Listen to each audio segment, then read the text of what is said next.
Assalamualaikum dan selamat sejahtera.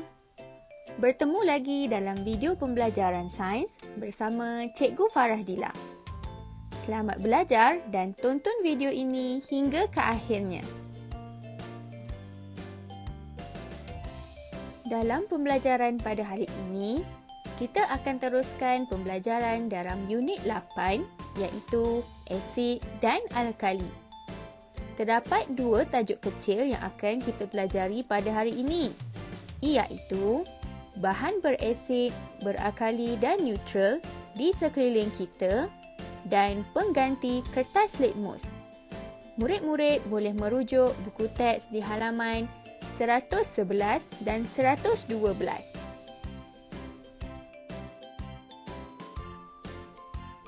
Sebelum kita mempelajari tajuk ini dengan lebih mendalam, mari kita lihat objektif pembelajaran pada hari ini. Objektif pembelajaran pada hari ini adalah, pada akhir pembelajaran, murid dapat menyenaraikan bahan berasid, beralkali dan neutral di sekeliling kita. Dan yang kedua, murid dapat meneroka bahan lain yang boleh menguji bahan berasid, beralkali dan neutral.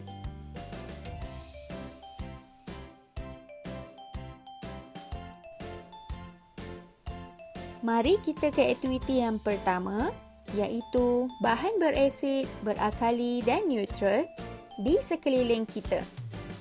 Untuk pengetahuan murid-murid, selain bahan makanan, terdapat bahan lain di sekeliling kita yang bersifat asid, alkali atau neutral. Bahan-bahan ini digunakan dalam bidang pertanian, pembuatan, kesihatan dan perindustrian serta dalam bidang lain-lain lagi.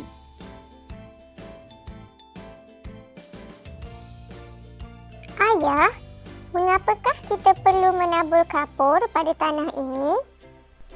Kapur bersifat alkali dan boleh mengurangkan keasidan tanah kebun. Dalam bidang pertanian, kapur yang beralkali digunakan untuk mengurangkan keasidan tanah.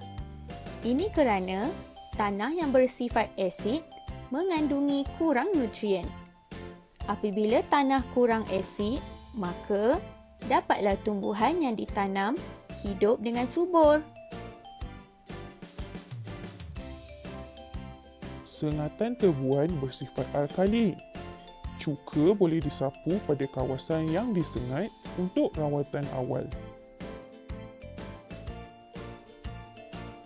Dalam bidang perubatan pula, sengatan tebuan yang bersifat alkali disapu dengan cuka sebagai rawatan awal. Cuka yang bersifat asid dapat mengurangkan kesakitan seseorang yang disengat tebuan.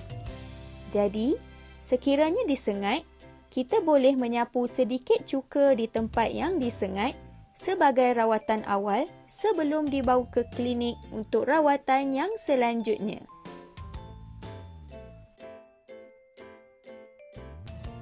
Ibu, bagaimanakah hendak hilangkan rasa licin cecair peluntur ini? Lumurkan tangan dengan asam jawa. Nanti hilanglah rasa licin itu. Bagi produk kegunaan isi rumah pula, sisa makanan di dalam mulut yang berkumpul akan menjadi asid. Ia boleh dibersihkan menggunakan ubat gigi yang beralkali. Selain itu, rasa licin terkena cecair peluntur pada tangan dapat dihilangkan menggunakan asam jawa yang bersifat asid. Malah, jika tiada asam jawa, kita boleh juga menggantikannya dengan limau nipis. Ini kerana sekiranya bahan beralkali dan bahan berasid disatukan atau bercampur, ia akan menjadi neutral. Jadi, apakah contoh lain kegunaan bahan berasid, beralkali dan neutral dalam kehidupan seharian kita? Bahan-bahan ini juga turut digunakan dalam bidang pembuatan. Sebagai contoh, amonia adalah alkali yang digunakan untuk mencegah penggumpalan lateks supaya ia kekal dalam keadaan cecair. Selain itu, asid sulfurik juga digunakan dalam bateri kereta. Kesimpulannya, bahan berasid, beralkali dan neutral digunakan secara meluas dalam bidang pertanian, perubatan, produk kegunaan di rumah, pembuatan dan lain-lain lagi.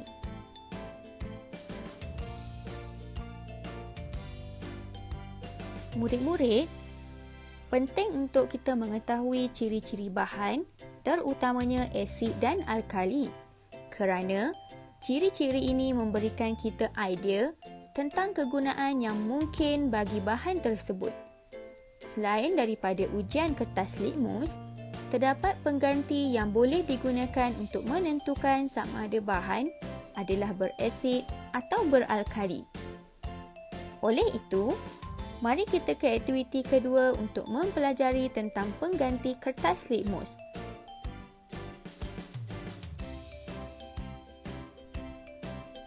Antara pengganti kertas litmus adalah kita boleh menggunakan ekstrak kunyit, ekstrak bunga raya dan ekstrak kubis ungu.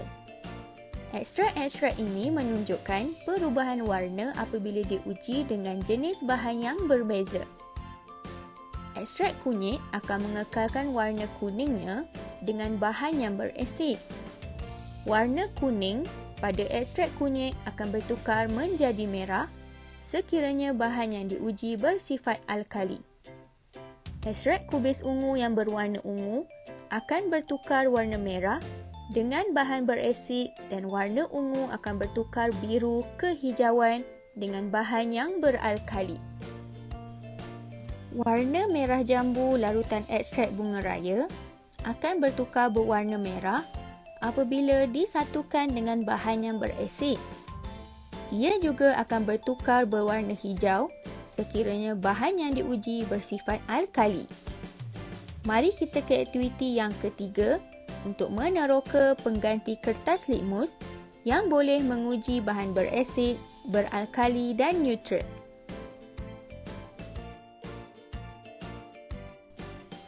Antara alat dan bahan yang diperlukan adalah penitis, piring petri, limau nipis dan soda bikarbonat. Untuk menyediakan ekstrak kunyit, cikgu telah mengisar kunyit hidup bersama air sebelum ianya ditapis. Sekiranya tiada kunyit hidup, kita juga boleh melarutkan serbuk kunyit bersama air. Bagi ekstrak kubis ungu pula, cikgu telah mengisar halus kubis ungu bersama air sebelum ditapis airnya. Manakala, bagi ekstrak bunga raya pula, cikgu telah memasukkan bunga raya di dalam air yang mendidih. Setelah sejuk, air tersebut akan ditapis dan dituras.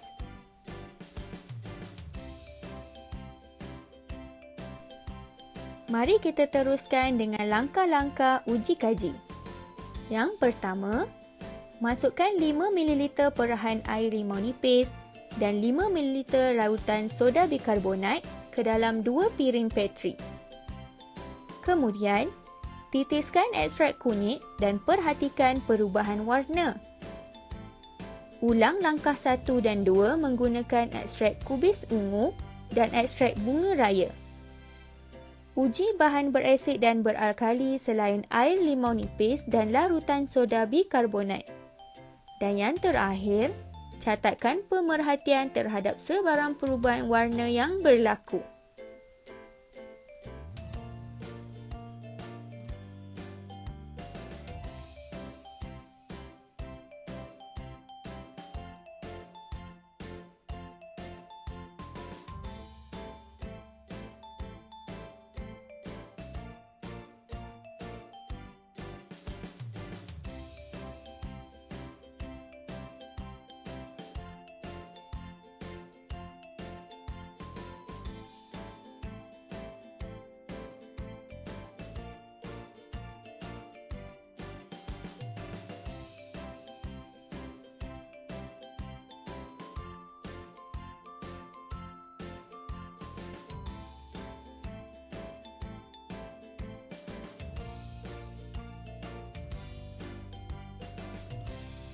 Kita sudah tiba di bahagian tugasan.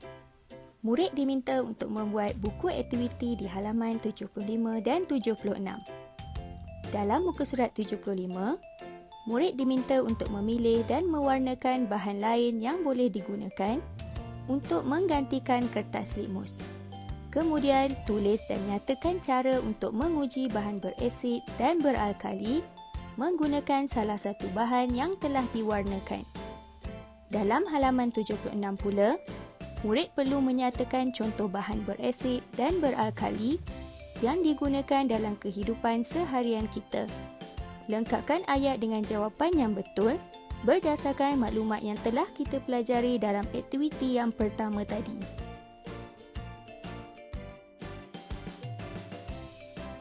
Kita sudah berada di akhir pembelajaran. Cikgu berharap murid-murid berasa seronok dan faham akan pembelajaran yang telah kita pelajari pada hari ini. Semoga berjumpa lagi dalam video pembelajaran yang seterusnya.